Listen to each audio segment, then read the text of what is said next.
Getting close to the end of Module 6 of the Anamorphic Cookbook, where we talked about all things rigging. After looking at all the good features that you can add to your rig, such as matte boxes, follow focus, wireless video, and larger monitors, it's time we strip it back, and for good reason. This episode is an introduction to what was, until recently, a paradox: anamorphics and gimbals.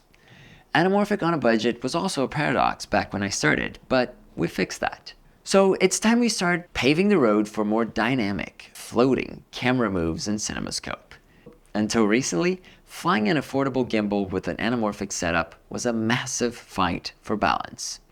My rigs were always too front or top heavy and would really push the motors of the several gimbals I tried. So we'll be talking a lot about weight management. Other topics covered are controlling the moves, seeing what the camera sees, and keeping the image in focus. It is challenging but not impossible to get heavy lenses to work on a gimbal. Yet, I must say I'm enjoying the experience of using lighter anamorphic lenses for gimbal work instead of adapters.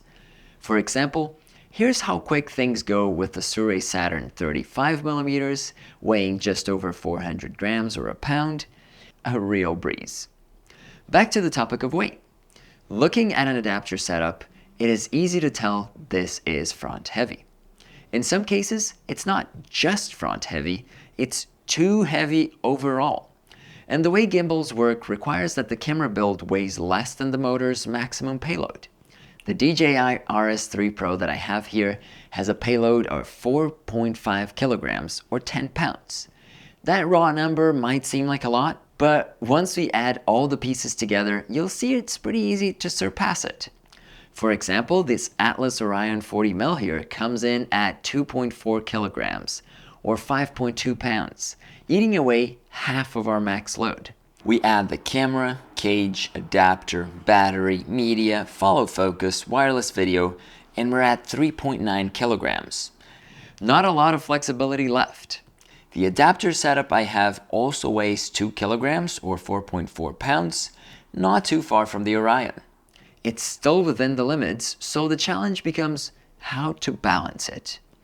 We have 3 motors, each one corresponding to one axis of movement: pen, tilt, and roll. Tilt and roll can be tough. You can watch several other tutorials on how to normally balance a gimbal, and all these steps are followed here, but I'll be emphasizing the things that normal rigs don't have to deal with, and we do, from the choice of filming anamorphic.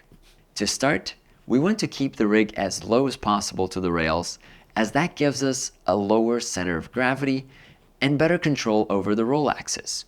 So if we need to use rails for an adapter, it is better to rig the rails to come from the top and hold everything in place attached to the cage, instead of the riser baseplate. The RS3 has this 12mm rail that connects to the camera's baseplate, and I make good use of it later. The best way to counter the front weight of this build and to keep the tilt axis in check is to actually shift the rig towards the back. A good start is to slide the camera plate back so the contraption is more centered. The next step is moving the accessories and power to the back of the rig. I've been in many situations where I use the extra weight capacity on the gimbal to add just dead weight to the back of the rig and create a better center of gravity, giving less grief to the tilt motor.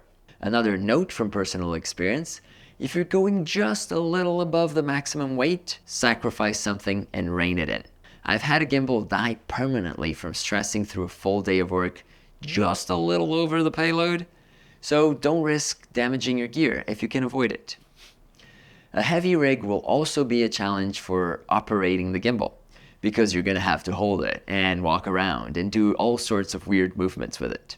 I am weak, so just a gimbal and a light setup is already enough to get me tired in a couple of hours. If I have to hold the gimbal at the maximum payload, I better go hit the gym 3 times a week before I book a shoot. There are ways to lessen or at least split the load, like the extensive ecosystem offered by SmallRig, to give you different ways to hold the gimbal. Here I have a setup where I can tire out both arms instead of just one. The options are many. Okay, enough of talking about the weight. It's time to control this thing.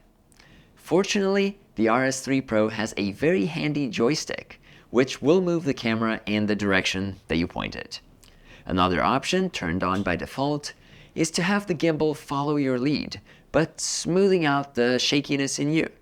If you turn left, the gimbal will also pan left, just slower and smoother. I believe that this is standard operation in all gimbals, and you can control how much smoothing you want applied to your directions. With DJI's, I can also control the movement of it with a virtual joystick from my phone, and even more hardcore, I can use my phone's movements to move the gimbal head too, which is pretty cool. Using this feature, if I were to max out the weight of the rig, I can get a very strong operator to move the weight around, and I can control the camera's twists and turns without passing out from fatigue. This brings us to the topic of monitoring. I can try hard and get framing from looking at the tiny camera screen while I move around to do all sorts of challenging moves, but that's tough, especially because the camera screen is moving according to the gimbal's movements. Picking something from the previous episode, I can rig an external monitor to the gimbal itself, or I can add the wireless video transmitter so the crew can see it too. If I'm sticking to my idea of maxing out the gimbal and controlling the movement through my phone's movement, a good alternative is DJI's Raven-i, which comes with the RS3 Pro, and it's a wireless video system that also offers you control over multiple camera models. Raven-i connects to the camera through both USB and HDMI ports. Through its interface on a smartphone, you can trigger the camera to start and stop recording, adjust ISO, white balance, shutter angle, or aperture, among other things.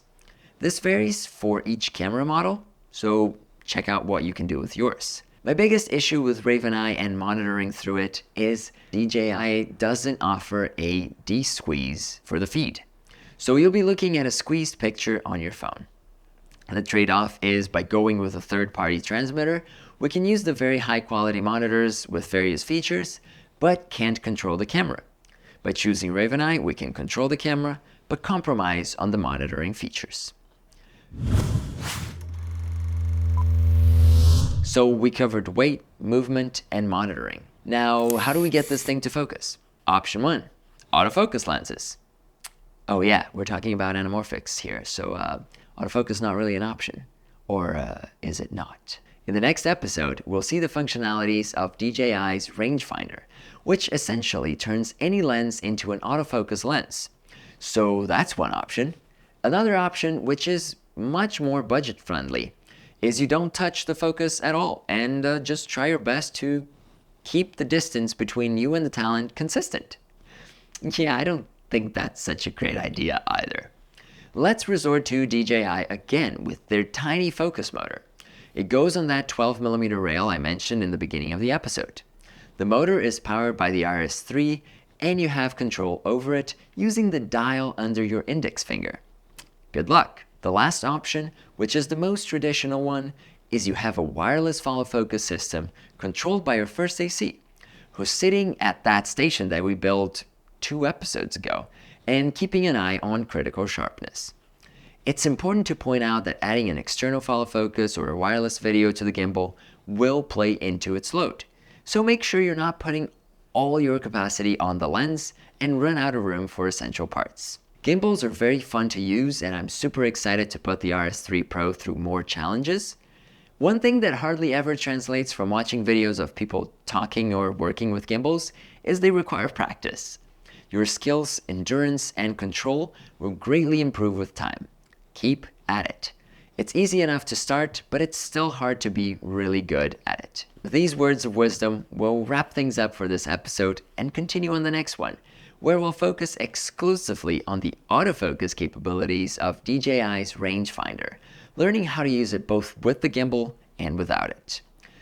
That's the last episode of this module, and then we'll move on to going on set, where we take everything we learned on the cookbook so far and apply these ideas to an actual project. Making these non-review videos is a much more challenging process than just talking about one specific piece of gear.